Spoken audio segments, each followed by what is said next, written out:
दोस्तों दीपक नाम के शख्स की हत्या उस वक्त कर दी जाती है जब वो गौ तस्करों का पीछा कर रहा था। दोस्तों उसके साथ कम से कम 10 से 15 की संख्या में ग्रामीण भी होते हैं, लेकिन दोस्तों दीपक सबसे आगे होता है। इसी कारण से गौ तस्कर उसको अपनी गाड़ी में खींच लेते हैं और क्ले करके फरार हो जाते हैं। दोस्तों दीपक की बॉडी जो है घर से करीबन 4 किलोमीटर दूरी पर खून से लथपथ अवस्था में पड़ी मिलती है। दोस्तों अगले दिन सुबह जब इस घटना का पता ग्रामीण लोगों को चलता है तो वो लोग गोरखपुर और पिपराइच रोड पर जाम लगा देते हैं। जहां जब पुलिस प्रशासन पहुंचती है और ग्रामीण लोगों को समझा बुझाकर जाम खोलने के लिए रिक्वेस्ट करती है तो दोस्तों ग्रामीण लोग उन पुलिस वालों पर भी पथराव कर देते हैं। इससे दोस्तों उस इलाके में तनाव की स्थिति बन जाती है। आखिर दोस्तों क्यों, कब और कैसे इस घटना को अंजाम दिया गया, आइए जानते हैं इस पूरे घटनाक्रम को। दोस्तों दरअसल ये घटना गोरखपुर के पिपराइच के महुआ चापी गांव की है, जहां 10 से 12 की संख्या में दो पिकअप से गौ तस्कर चोरी करने के मकसद से आते हैं।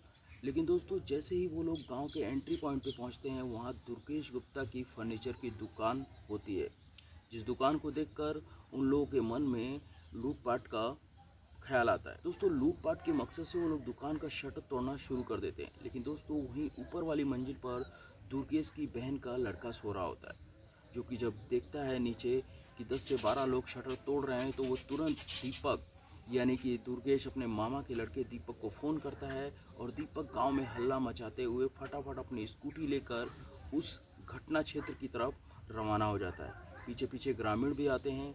इधर जब गौ तस्करों को यह पता चलता है कि ग्रामीण भी पीछा करते हुए आ रहे हैं तो वो तुरंत वहाँ से भागने लगते हैं। लेकिन दोस्तों तभी अचानक ग्रामीणों और गौ तस्करों में आमना सामना हो जाता है। दोस्तों इसी दौरान वो दीपक को अपनी गाड़ी में खींच लेते हैं और उसको लेकर फरार हो जाते हैं। दोस्तों इधर ग्रामीणों द्वारा भी एक गौ तस्कर को पकड़ लिया जाता है और उसकी ज़बरदस्त तरीके से पिटाई कर दी जाती है। दोस्तों उसकी पिटाई करने के बाद उसको एक रूम में बंद कर दिया जाता है। तभी घटनास्थल पर मौके पर पुलिस पहुंचती है और पुलिस जो है उसको तस्कर को छुड़ाने की कोशिश करती है, जिससे गुस्साए ग्रामीण जो है पुलिस के साथ भी झड़प हो जाती है और उस झड़प में पुलिस वाले भी घायल हो जाते हैं। दोस्तों इस घटना से पूरे इलाके में तनाव की स्थिति पैदा हो जाती है। दोस्तों इधर पुलिस वाले जैसे तैसे करके उस गौ तस्कर को ग्रामीणों द्वारा छुड़ाते हैं और ले जाकर उसको मेडिकल हॉस्पिटल में भर्ती कर देते हैं। दोस्तों इधर अब तलाश होती है दीपक की।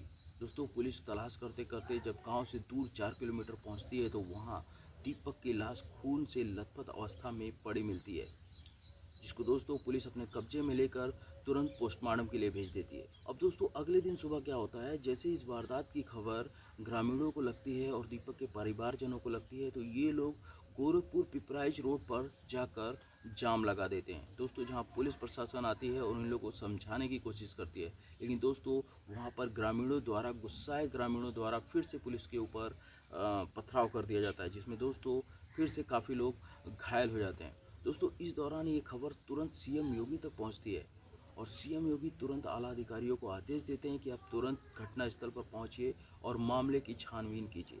दोस्तों आला अधिकारी वहां पहुंचते हैं और पहुंचने के बाद दीपक के परिवारजनों को ये भरोसा दिलाते हैं कि आपको ज़रूर न्याय मिलेगा और ग्रामीणों को भी ये भरोसा दिलाते हैं कि आप लोग को न्याय मिलेगा, आप रोड का जाम खोल दीजिए।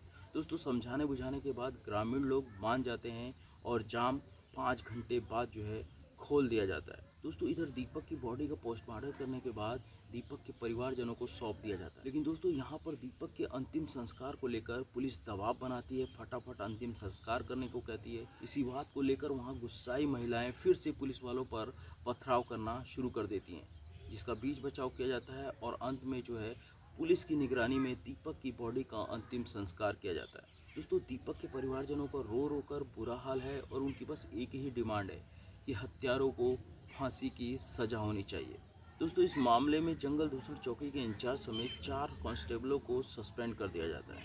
दोस्तों इस घटना से पूरे इलाके में तनाव की स्थिति बनी हुई है और दीपक के हत्यारों की गिरफ्तारी करने के लिए एसटीएफ टीम को लगा दिया गया है। दोस्तों हमारा इस मामले में आप लोगों से यही कहना है कि जब भी इस तरह का मामला क्रिएट हो रहा हो तो हमें सबसे आगे नहीं जाना चाहिए, क्योंकि दोस्तों जो लोग लूटपाट के मकसद से आए होते हैं, अगर उस वक्त वो लोग किसी की जान भी ले लें तो उनके लिए कम, क्योंकि दोस्तों उन लोग का मकसद ही होता है लूटपाट और हत्या करना।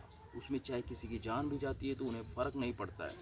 खैर दोस्तों, यहाँ दीपक जो कि नेट का छात्र था, उसकी ज़िंदगी को वापस नहीं लौटाया जा सकता है, जिसका हमें बहुत ही ज़्यादा दुख है।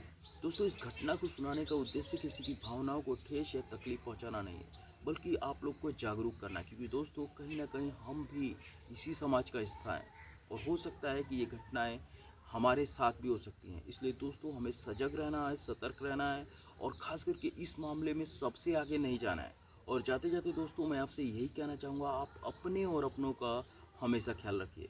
अगर दोस्तों हमारा वीडियो आपको पसंद आता है तो चैनल को लाइक शेयर सब्सक्राइब कर बेल आइकन जरूर दबाएं, ताकि इस तरह के वीडियो का नोटिफिकेशन आपको मिलता रहे।